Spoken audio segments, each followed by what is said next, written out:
Hi ಹೇಳಿದ್ದು Saturday mini blog. ಇವತ್ತಿನ ಬೆಳಗ್ಗೆ ನನಗೆ ಸ್ವಲ್ಪ ಬೇಜಾರಲ್ಲೇ ಶುರುವಾಯಿತು. ಏನಂದರೆ ಮನೆಗೊಂದು ಅಕ್ವೇರಿಯಂ ತೊಗೊಂಡು ಬಂದಿದ್ವಲ್ವ, ಅದರಲ್ಲಿ ಇದ್ದಿದ್ದು 4 ಮೀನುಗಳು ಕೂಡ ನಿನ್ನೆ ಇವತ್ತು 2 ದಿನದಲ್ಲೇ ಸತ್ತೋಗ್ಬಿಟ್ಟು ಅದನ್ನ ನೋಡಿ ಯಾಕೋ ಒಂಥರ ತುಂಬಾ ಬೇಜಾರಾಗೋಯಿತು. ಇನ್ನು ಇವತ್ತು ಮನೆಗೆ ಸ್ವಲ್ಪ ಗ್ರಾಸರೀಸ್ನ ತರಬೇಕಿತ್ತು, ಹಾಗೆ ನಾನು ಕೂಡ ಹಾಸ್ಪಿಟಲ್ಗೆ ಹೋಗ್ಬಿಟ್ಟು ಬರಬೇಕಿತ್ತು. ನನಗೆ ರೀಸೆಂಟಾಗಿ ಒಂದು ಸರ್ಜರಿ ಆಗಿರೋದ್ರಿಂದ ಮತ್ತೆ ಯಾಕೋ ಶೋಲ್ಡರ್ ಪೇನ್ ಬರ್ತಾಯಿತ್ತು, ಹಾಗೆ ಇನ್ನೊಂದು ಲಂಪ್ಸ್ ಕೂಡ ಹಂಗೆ ಇದೆ, ಅದು ಕೂಡ ಪೇನ್ ಬರ್ತಾಯಿತ್ತು. ಹಾಗಾಗಿ ಈ ಸಲ ಆಯುರ್ವೇದಿಕಲ್ಲಿ ಟ್ರೀಟ್ಮೆಂಟ್ ತೊಗೊಳ್ಳೋಣ ಅಂತ ಹೇಳ್ಬಿಟ್ಟು ಬಸವೇಶ್ವರ ನಗರಲ್ಲಿರೋ ಅಮೃತನೋನಿ ಹೆಲ್ತ್ ಕೇರ್ಗೆ ಬಂದಿದ್ದೀವಿ. ಇಲ್ಲೇನು ಅಂತ ಅಂದರೆ ಕನ್ಸಲ್ಟೇಷನ್ ಫ್ರೀ ಇರುತ್ತೆ. ನನಗೂ ಕೂಡ BP, ಶುಗರ್, ಬೋನ್ ಡೆನ್ಸಿಟಿ ಎಲ್ಲನೂ ಕೂಡ ಚೆಕ್ ಮಾಡಿದ್ರು. ರಿಪೋರ್ಟ್ಸ್ನು ಕೂಡ ಒಂದು 5 ನಿಮಿಷಕ್ಕೆಲ್ಲ ಕೊಟ್ಬಿಟ್ರು.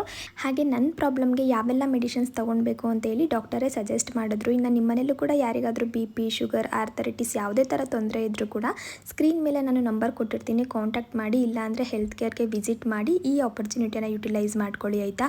ಇನ್ನು ರಾತ್ರಿ ಊಟಕ್ಕೆ ಇವತ್ತು ಸಿಂಪಲ್ಲಾಗಿ ಸೂಪ್ನ ಮಾಡ್ಕೊಂಡಿದ್ದೀನಿ. ಪೂರ್ತಿ ಬ್ಲಾಗ್ ಅಪ್ಲೋಡ್ ಆಗಿದೆ, ಟೈಮ್ ಸಿಕ್ಕರೆ ಚೆಕ್ ಮಾಡಿ ನೋಡಿ.